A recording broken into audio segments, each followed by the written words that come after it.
Okay, so another bug company decided to go bankrupt. That's 200 million euros down the drain. Very interesting. If you actually had a consultant that told you how to invest, and his glorious idea was, you know what's the future? Bugs. Like, people are going to bunch up in order to eat those fucking crickets. You'd tell him that he's mentally insane. You'd fire him, and you'd get another guy. But like, let's assume that you're. You know what? That's correct. Yes, I'm going to invest 200 million euros in bugs. If it turns out that the business is not profitable, wouldn't you fire the guy? Okay, you would. So like, what is the repercussion of the people at the European Union that did this? Like, we're in the middle of austerity here in Eastern Europe. 200 million euros is a lot. Like, I understand paying taxes. Don't get me wrong. Like, the roads and shit. But what about the crickets? Like, do we need to pay for the crickets as well? I'll explain to you how the grift works. But what I find fascinating is that they didn't even try to push the product. And what I mean by this, a lot of the stuff in the newspapers, which are financed indirectly from the European Union, they weren't even attempting to make bugs appealing. Every single thumbnail, every single picture was with a person eating a live bug. Like, I remember The Guardian, and I remember like German news articles and the French news articles. They literally show like pictures of a woman putting a cockroach in her mouth when writing these articles. Like they were being disgusting on purpose. And usually the article was to shame people that don't want to eat bugs. To claim that white culture is inferior because we don't eat bugs when a lot of people in Asia do. That it's some level of bigotry from Europeans that are uncivilized and shit. And I'm like, if you don't want to sell bugs, that's how you do it. But, the interesting thing is that there shouldn't be a need for bugs. Like, we're not during the medieval time period where this may have made sense. Right? Like, when you have great famines, like you have the potato famine, or you have wars, right? Like during World War I and World War II, a lot of nations were blockaded and there was no food. Like during the Holodomor, right? You could say, okay, well, there's no actual food and this would be a replacement.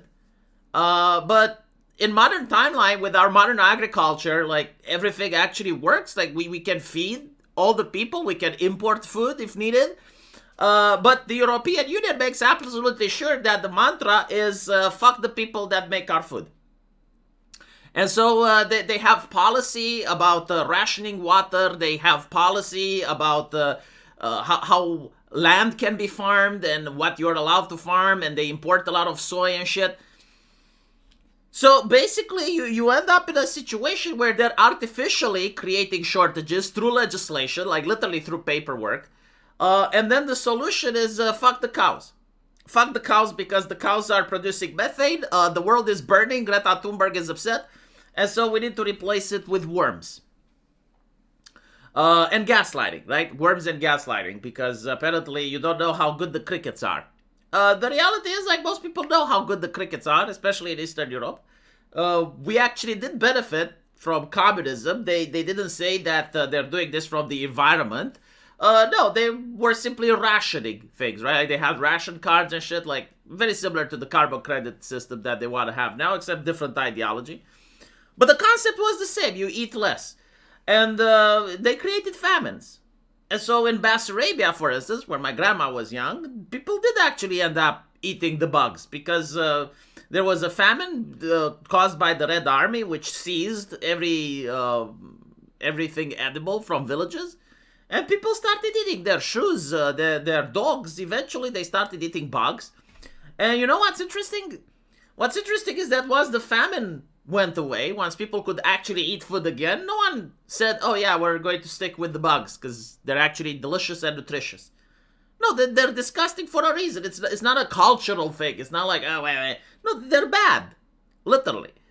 But let's talk about how this grift works, right?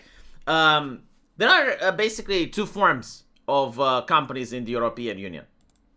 You have the market-first companies, which are pretty much like the backbone of the economy, the things that are common sense. And the market-first companies, they hire salespeople early, and they worry obsessively about customers. But then you have like this European Union invention that all of us are forced to pay for, which is subsidy-first companies. And these companies, they hire grant writers, compliance specialists, and policy liaisons early. And they talk a lot about alignment, mission, roadmaps. They're incredibly ideological. And when the company goes bankrupt, they don't give a shit because they already got the grants. They already managed to get the subsidies. And so that's the grift, right? Like the purpose of a company is not to actually provide the service to the consumer. The purpose of a company is to ideologically align with the retards that are making the policies and to take the money, to take the grants. And guess where the bug companies managed to go for? So if you look at how EU subsidy heavy projects work, at the top of these mentally deficient projects, like let's sell bugs to people, you will always find the same group of individuals. So for instance, the founders or executives, they always have prior experience in EU programs, public-private partnership, or they're in policy advisory roles. The board members who've been rotated through ministries, regulatory agencies, or EU institutions. And this is where the grift works, right? It's like when you're in the institution, you scratch someone else's back. And then you get rotated and you become a shareholder and someone else scratches your back. And all of this is with taxpayer money. Then you have the sustainability or the public affairs officers whose real job is translating bureaucratic language into money. Like these are the people that if you have, and let's say you have some violations, like you get some GDPR non-compliance or some shit, the EU overlooks you because, well, it's the public affairs officials that did consultants work for you. So it's kind of implied that don't touch the companies that have these people hired unless it's a major problem. And so, yeah, you end up with this level of corruption, right? Which has this revolving door agency, which is very European and polite. But the Americans may call it insider trading. On the surface, though, you know, it looks legal. But it's only legal because no one wants to crack down on it. Because the people who could crack down on it benefit from it. So let me give you an example of a grift, right? Like, especially with these bug farms, there is something in Europe we call concrete legitimacy. And once you understand concrete legitimacy, you understand why the European Union can never compete with the United States or even China. Because it's literally robbing its own people. So a normal business is when someone has an idea and they notice that the market needs something, so they create a business to fulfill that need.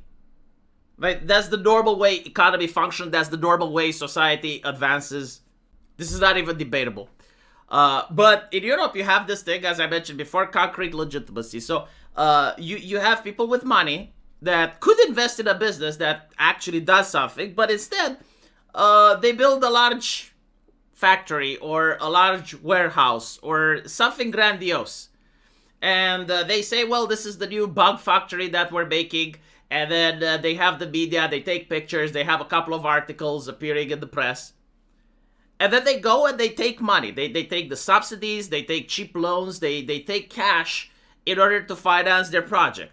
And their whole focus is to show that they're ideologically aligned with European values and with the environmental issues, whatever. Now, when the project eventually fails, and it's obvious to everyone that it would fail, they don't take responsibility. Like, no one goes to jail over it, obviously, right? It doesn't fail because they weren't visionaries. It fails because of market reasons, energy prices, consumer readiness. And so they end up taking the subsidies, right? They pocket the money. They then sell the factory that they built. They sell the plot of land and they make back some of their losses by doing that. And then they go to the next grift. And so, like, nothing ever gets built because the people with the money, they benefit from this shit, right? Like, if you actually build a factory, it's risky. It's risky. Like, you have to compete with the market forces. You have to eventually end up coming up with a product that doesn't sell. But if you're competing for EU grants, and your whole goal is to take advantage of EU ideology, well, you know you're going to make money. You can literally know like how much you can take from the grant itself. You know how much you can take from the loans. You know exactly how many people that are part of your family or part of your relations you can hire so they can also take wages and shit. And when it goes bankrupt, it goes bankrupt. Like you already account for that, and then you sell the building and you move on. And no one talks about this, right? Like, people are hyper-focused on the bugs. People are hyper-focused on the World Economic Forum, which, by the way, they're important conversations to have. But this is what's the substance. This is what causes it. This is just like massive corruption, right? Everything about the EU is corrupt, and there is absolutely no incentive to change it, because if you say anything about it, you're with the Russians. You have like people in Europe complaining about millionaires and billionaires who are grifting off of taxpayer money. But no one is also complaining about the politician that gets paid 10,000 euros per month to be in Brussels. Why 10,000 euros? Like, why do you need so much obscene wealth? Like, you already get free housing. You already get so many benefits. Why 10,000 euros? How do you justify that? Anyway, right? Let me know what you guys think. And as usual, I will see you in the comment section. Take care.